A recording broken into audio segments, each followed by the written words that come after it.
इस इजलास के बाद वाज़ेह हो जाएगा कि क्या इत्तेफाक राय है, कौन सी जमात कहां खड़ी है। जो इस्तीफों पर नहीं मानते उन्हें मनाने की कोशिश करेंगे। शाहिद खाकान अब्बासी ने कहा कि उन्होंने अब इलेक्शन कमीशन पर भी हमला कर दिया, हुकूमत को इन सब का हिसाब देना पड़ेगा।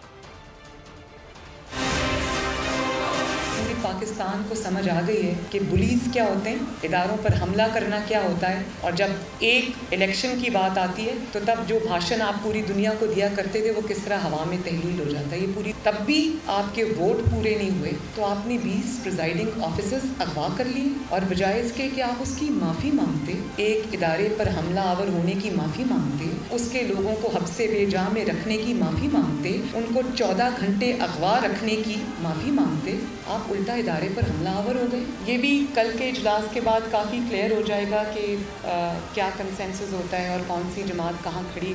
ये वो हुकूमत है जो पहले पार्लियामान पर हमलावर हुई, उसको मफलूज किया, नैब को ब्लैकमेल किया, उसको कंट्रोल किया, अदालतों पर हमलावर हुए रेफरेंसेस के जरिए, आज वो इलेक्शन कमीशन पर हमलावर हुए हैं। इसलिए इलेक्शन कमीशन ने कहा कि डस्का में जो इलेक्शन हुए उनके अंदर जो हुकूमती रवैया था उसकी वजह से वो इलेक्शन चोरी करने की कोशिश की गई।